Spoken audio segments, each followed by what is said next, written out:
What is going on, folks? I am Goat, and welcome to the breakdown. Make sure my phone is muted here. It is.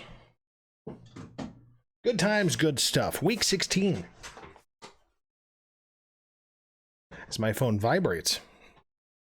Ain't that some shit? Yeah. So, anyway, week 16. The insanity of week 16. We're going to call this coronavirus number 2. The continuing saga of the Rona across the NFL. Yeah, it's a thing. It's a thing. Lots of teams are affected by it. Lots of teams are playing their backups. I'm sorry if you keep seeing this camera move. It's pissing me off. Okay, anyway. We're going to leave it alone. Because why not? So anyway. Week 16. We're just going to get right into this as we have been. 49ers at Titans. Now, the way the 49ers have been playing, I'm not going to say that I'm surprised with the outcome, but I kind of am at the same time, given the deficiencies that the Titans have been dealing with. And I'm sorry, this thing is all up in my business. Yeah, so 49ers 17, Titans 20. So the 49ers, their first half actually went very good as far as defensive play went. Just not enough offense to keep the Titans out of reach. Then the second half hit, and the Titans were just off to the races, and I don't know what the hell defensive scheming they thought they needed to readjust to, but they were winning the fight until they came out for the second half. And the offense, I mean, I just don't know what to say. They look like they were just going to go crazy, and then they don't. So I don't know where this team sits right now. They look like they could make the postseason extremely interesting one week, and then next week they look like they're going to be a lame duck. I have no idea. Like they're just going to drop a fucking goose egg right on the fucking playoffs and be like one and done. I have no idea where the 49ers are right now. The Titans, yet again, every single time I question how in the fuck this team is going to continue without their primary backbone on the offense being Derrick Henry, and then they come out and they just figure it the fuck out. I mean, Mike Vrabel was a smart player, and he's a very smart coach. It just comes down to player execution, and they've been really hit or miss, and it's hurt them a little. And they're starting to kind of recover from that and adjust. Truth of it is that they made really excellent second half adjustments, and it ended up winning the game for them. So that's really all there is to say for now. I mean, we'll just see week to week with the Titans, because I just don't know what to expect from them. So next game. Game of interest for possible playoff implications. I honestly did not think that this game was going to be as close as it was due to all of the COVID problems. Browns at Packers. Browns 22, Packers 24, and the Packers need to send a Christmas gift to that entire ref staff. I'm just going to put that out there right now. I'm pretty sure I typed it in here somewhere.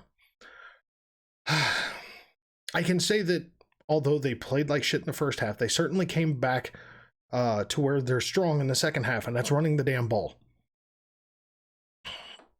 Honestly, they were absolutely robbed on that no-call defensive holding penalty that should have been called, that caused the final interception of the game, that stopped their potential game-winning drive. What absolutely came to be the cause was honestly the fact that they steered away from running once again on that last drive. And they were just trying to throw the fucking ball down the field with a struggling quarterback who had been making mistakes. I mean, this is a game that they would have probably won. The way they were moving the ball, they probably would have won. It's not to say that the Packers couldn't have maybe come up with an interception on a different play. It's entirely possible. With the way Baker was playing, it's entirely possible. But they were in a forward momentum position, and it was literally just screwed right out of their control. Now, with that being said, again, no guarantee that the Browns would have won the game. They could have missed a field goal. But that penalty would have been an automatic first down, 5-yard penalty, and it would have given them an entirely new set of downs and not have to be so freaking the fuck out. So, I mean, yeah. With plenty of time on the clock, too, by the way. I mean, there's a lot of what ifs that come into play. Would their kicker have got it, would they have gone just straight for the jugular or cut their own damn throats? I mean, who knows? But again, that's the point. Without that penalty being called, there's no way to know truly how this should have ended. And that's what we saw in the end. I mean, this is just a crazy bullshit way for the game to end. And it's potentially the end of the Browns seasons on that one no call. Granted, did they have opportunities to do more? Yes. So it's not like the entire game is the ref's fault, but not calling that last penalty 100% was. Absolutely was. Just saying. Packers, I really don't know what to say about this one.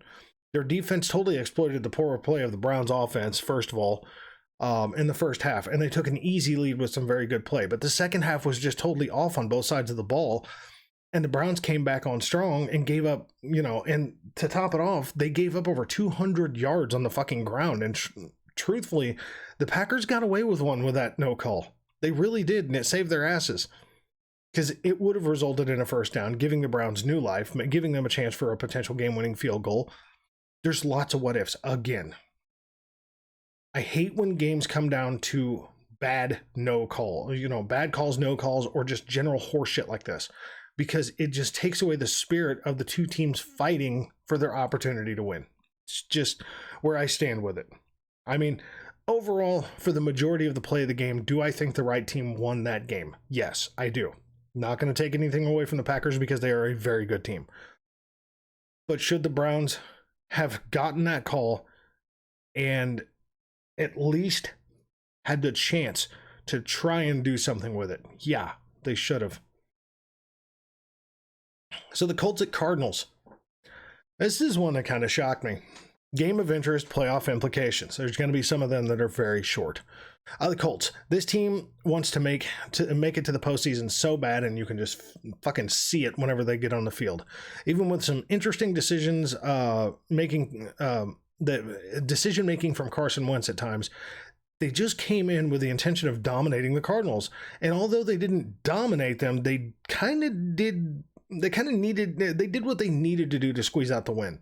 They pressured Kyler Murray constantly, covered the receivers pretty fucking well, and offensively, they just absolutely imposed their will for the most part.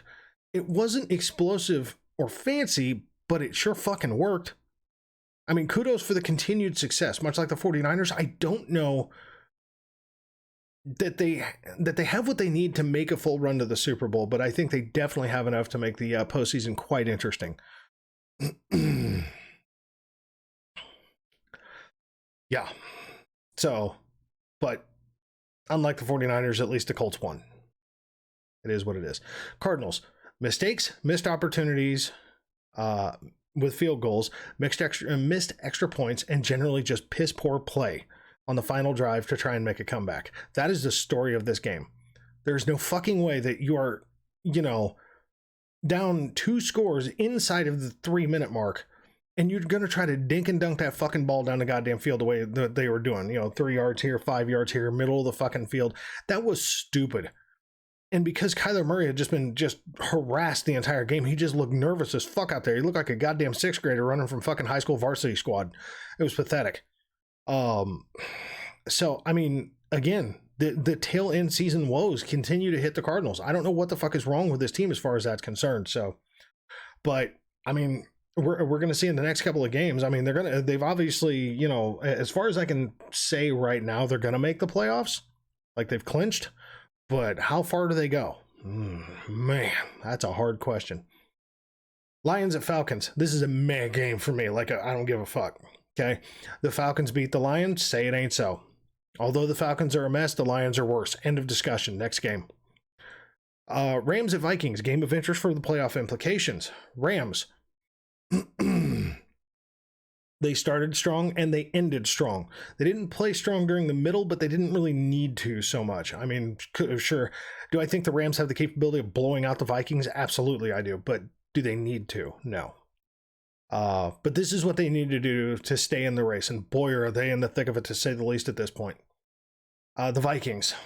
The Vikings came into this as the underdogs, to say the least, but they needed this win to keep the playoff dreams alive and within their own reach and grasp and their control. Now they need help being one game back from even being in the Super Wild Card race. It is what it is. Jags at Jets. Another meh game for me. Look, a shit team beat a shit team. It's bad that the Jaguars couldn't even beat the Jets.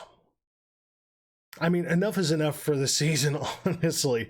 If it was actually within the realm of just forfeiting for the rest of the season and just giving wins to everybody, that's probably what they should do. But you know I'm joking, too, because that's not the way the game is played.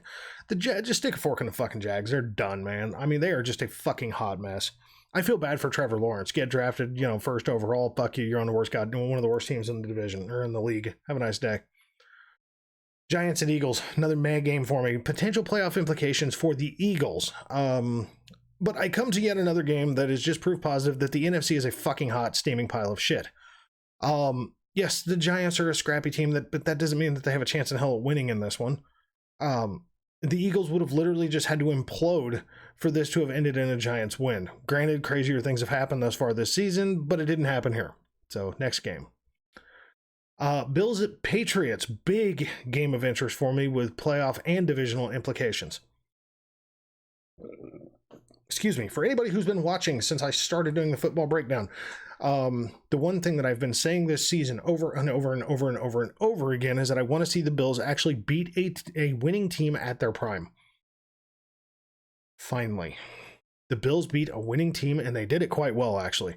Score 31-33. And I'm sorry I have not been calling out scores. The Rams were 30-23, and I did call out the Colts and Cardinals. Colts 22-16 Cardinals. The other games don't really matter.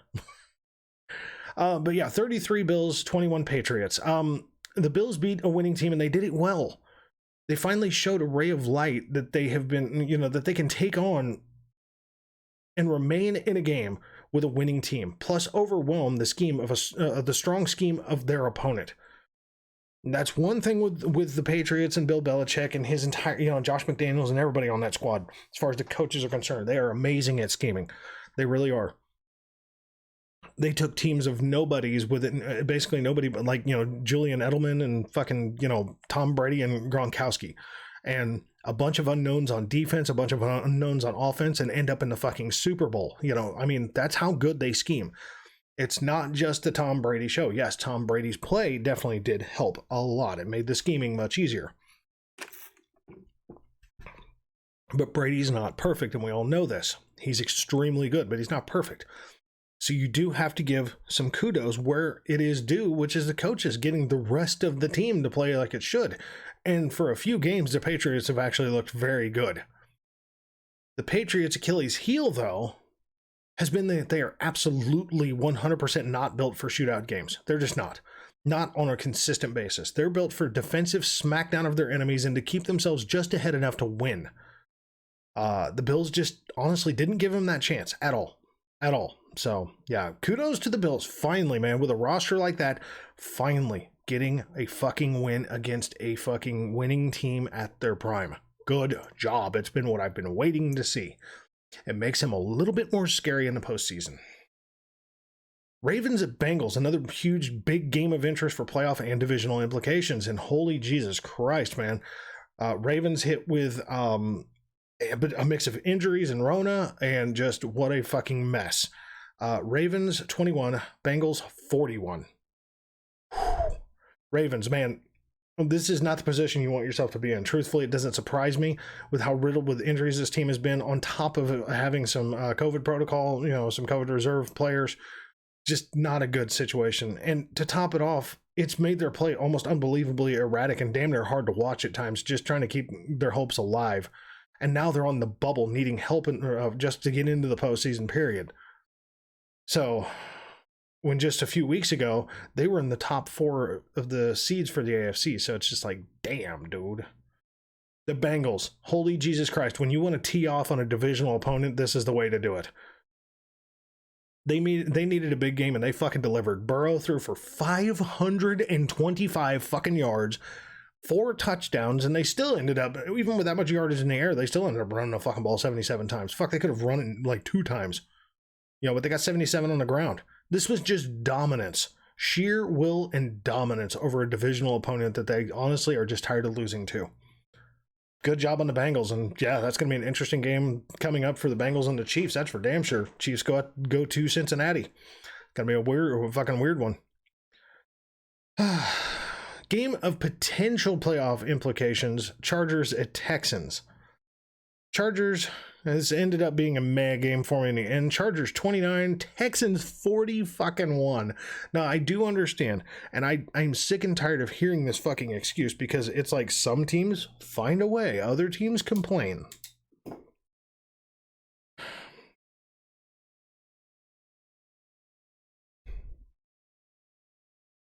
The Chiefs, just for example, okay, we're going to back this bitch up. The Chiefs played division rival Los Angeles Chargers last week, and they had some of their best defensive players not on the field due to Corona, right? Chris Jones, Willie Gay, Snead was out still just for personal reasons, but that's like their run stoppers, those are shut down corner, athletic as fuck. Middle linebacker that's just all over the fucking field. I mean, they had problems. They had fucking problems, to say the least. And they still turned it into a game, and they still won. Now, granted, is that 13 players? No, but that's some of their biggest defensive playmakers. That's a big fucking hole to fill, especially when you're on a 7 or a 6-game winning streak at the time when they played the Chargers, and come out on a 7-game winning streak beating the Chargers. The Chargers went into this 13 men short. That's a big problem. I'm not going to downplay that. But if you're going to shit the bed, you might as well do it in a gloriously bad fashion. The Chargers just destroyed themselves. They shot both of their damn feet off and literally let the Texans just walk away with this one. Herbert went from poised to pissed in a matter of 3 games. I don't know what to say, man. 29-41. How the fuck do you give up 41 points to the let the Texans score 41 in the condition they're in with Davis Mills as the quarterback? Come on. Bucks at Panthers. Bucks 32, Panthers 6. Meh. No surprise. Next. Bears at Seahawks. Meh. This game literally has no bearing on the postseason whatsoever. Both teams are mathematically eliminated at this point. So I'm just not interested. I'm really not. Broncos at Raiders. Another meh game. Potential playoff implication if the Chargers were to lose. But because of some interesting gameplay, this does still keep the Raiders semi-involved, and we'll explain. Broncos 13, Raiders 17. 2 teams that are basically on the outside looking in, and with the way the AFC is looking right now, I just don't see either one making the cut, even if they were able to make the postseason. Steelers at Chiefs. Steelers 10.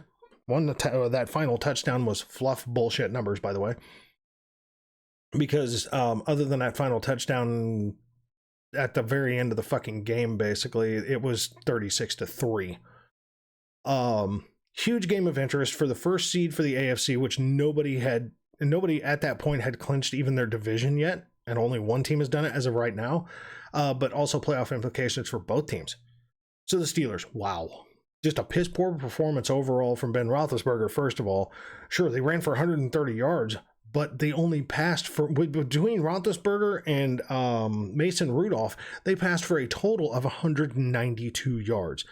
And they had 2 fumbles and a pick against a team that is not very forgiving if you give them the ball. Defensively, they just couldn't seem to stop much of anything, which is a bit surprising given how stingy they've been. They've tended being at times this season. So very, very, very piss poor game from the Steelers. Horrible offensively. Tons of weapons on this team too, but I think it's just time to move from Roethlisberger, man. I mean, he just looks like an old man out there, and I hate to say that because I've been a Big Ben fan for a long time, but the dude, I think, just needs to just take a step back, man. Retire, hell, go into commentary, because he seems like a relatable dude.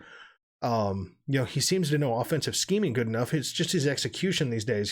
He looks like he's a card carrying member of the Geriatrics Club of America out there trying to throw the ball around. It's just bad. It's like Favre in his final year. It was just like, dude, why are you here? It's the truth. So the Chiefs, well, this isn't really a surprise per se. I was expecting a much closer game than what we got. But the defense absolutely stymied the Steelers offense, and the Chiefs offense just basically owned the Steelers defense. Just by play alone, the right team won this game. Hands down, no question. Washington football team at Cowboys.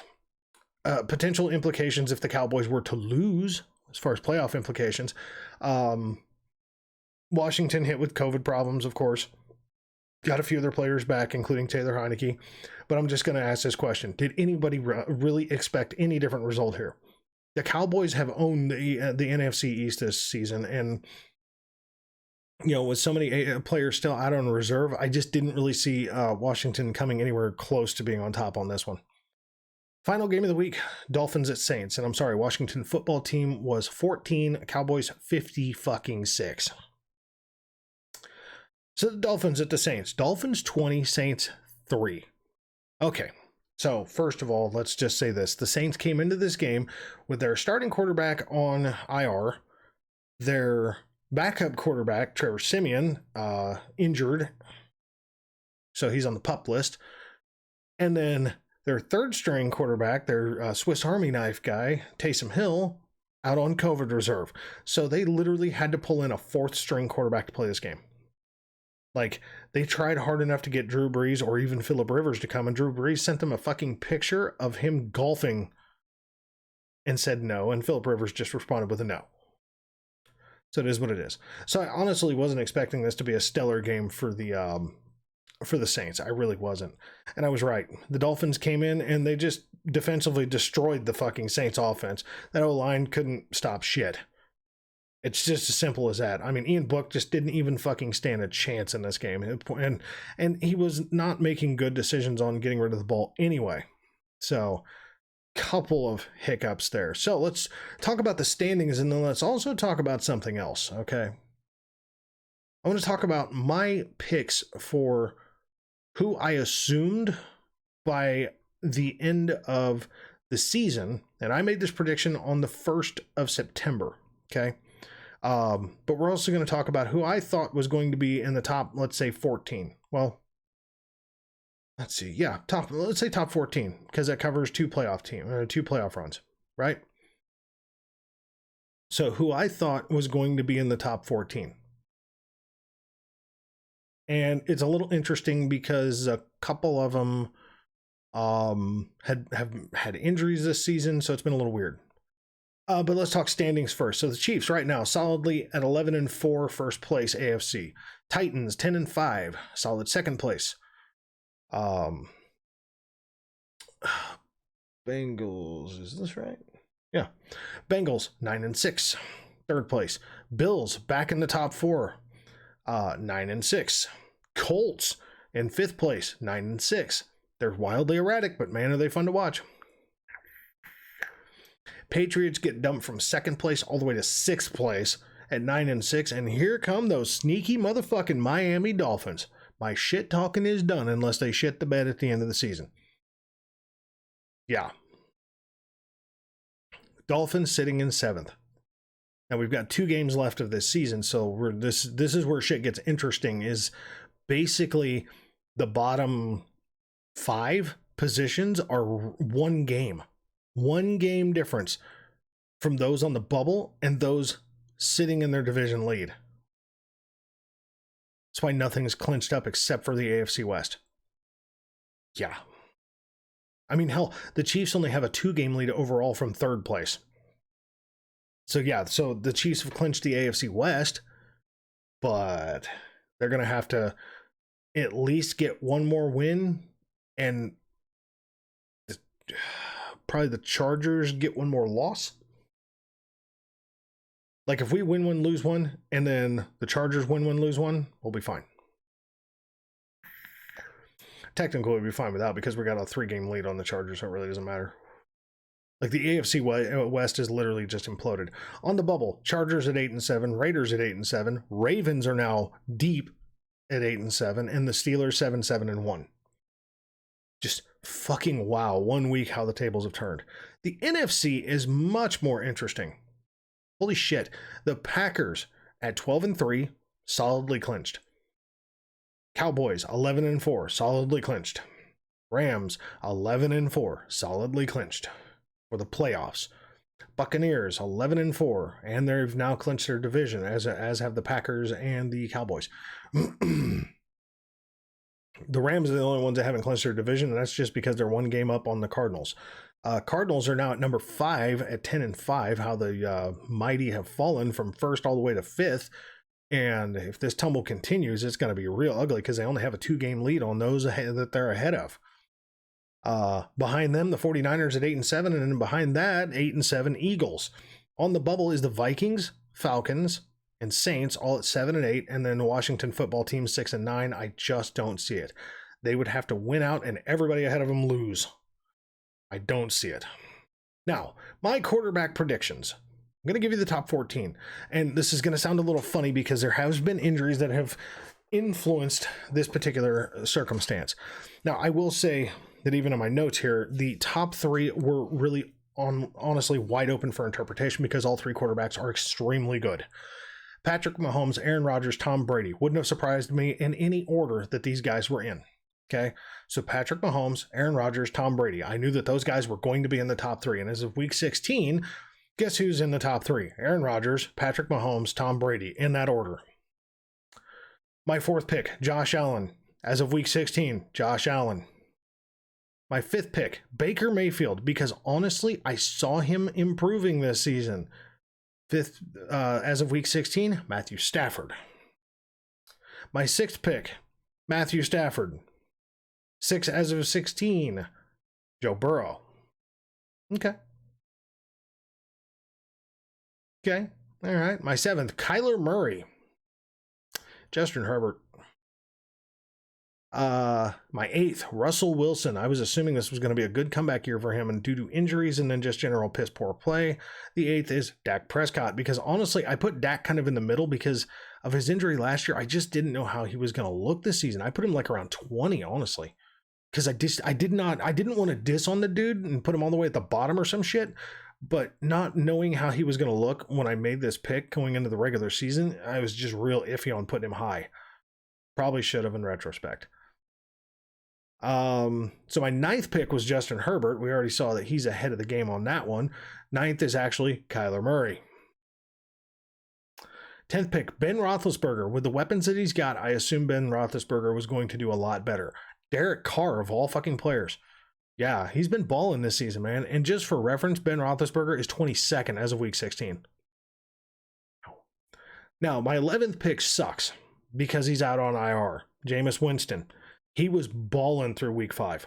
Like, he looked like he was going to be probably top 7.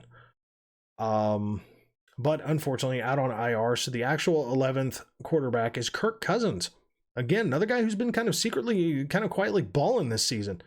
12th, I had for Joe Burrow. 12th is actually, can't even believe I'm going to say this, Carson Wentz. In the top 12. That's not too bad for Carson, honestly. 13th, I had Trevor Lawrence. Oh my God, I actually had high expectations for Trevor Lawrence. 13th was actually, as of week 16, Russell Wilson.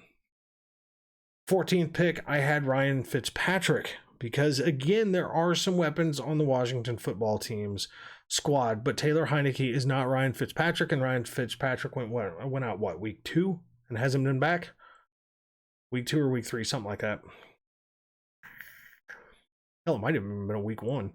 Either way, 14 was supposed to be Ryan Fitzpatrick, but in lieu of, it would have been Mac Jones. Number 14, Mac Jones. So I got a couple of them right. We'll see. I'm actually tracking this because I want to see how close I was. Because the other odd stat for me was my picks for the Chiefs. Okay. My picks for the Chiefs were actually very, very interesting. The win-loss picks. Okay. Now, I'm just going to see if I can screen share this, if I can. Yeah, okay. Yeah, I should be able to screen share this. Should be. Maybe. Let me just minimize. Whoopsies. Bitch. Let's try this. Here we go. All right, cool. Don't know if you're going to be able to read that or not. So my picks are very simple. 2021 Chiefs schedule, actual and predicted, and this was predicted 8-4 of 2021, and I have kept to my word on this 100%. You can see where I thought they were going to win and lost, where I predicted they were going to end for this season being 11-6. As of right now, they are 11-4. I predicted that they were going to win against the Browns, lose against the Ravens, lose against the Chargers, win against the Eagles, lose against the Bills, win against Washington, win against Tennessee, win against Giants, lose to the Packers, win against the Raiders, lose to the Cowboys, win with the Broncos and Raiders, lose to the Chargers again, which I saw to be problematic, beat the Steelers, beat the Bengals, beat the Broncos. Anything in italics is a question mark of I could be right, could be wrong. Okay. Yeah. Obviously, the bold ones are the games that have been played. Anything underlined is where I was wrong. They beat the Browns, lost to the Ravens, lost to the Chargers. So I was correct with those thus far. They beat the Eagles, lost to the Bills, just as I said. They beat the Washington, and then they lost to the Titans. That was my first incorrect one. Then they beat the Giants. Now, my loss to the Packers was assuming Aaron Rodgers was going to be playing that game, not out on COVID protocol. So with that being said, I mean, yeah, it sucks for the Packers that they lost that game because I think that could have been a much more interesting game. But it is what it is, right? I mean, you find a way or you get beat. That's just how it is. But they beat the Packers, beat the Raiders, beat the Cowboys. I had them losing to the Packers, losing to the Cowboys. Came back from their bye week, beat the Broncos, beat the Raiders. I had them losing to the Chargers. They beat them. And I had them winning against the Steelers. So as of right now, they are actually 11-4 when I had them predicted 11-6. If they can at least pull out one of these two wins, they'll be a 12-win team this season. I think they got a chance with the Bengals because the Bengals are erratic. The Broncos, hey, if they lose that game, I don't even know what to say about that. So, yeah, that's just broken if they lose to the Broncos. I mean, anything's possible, I guess. A whole anything's possible. But it is what it is. So, folks, that has been the breakdown for Week 16. I hope you enjoyed the video, and we'll catch you next week, all right?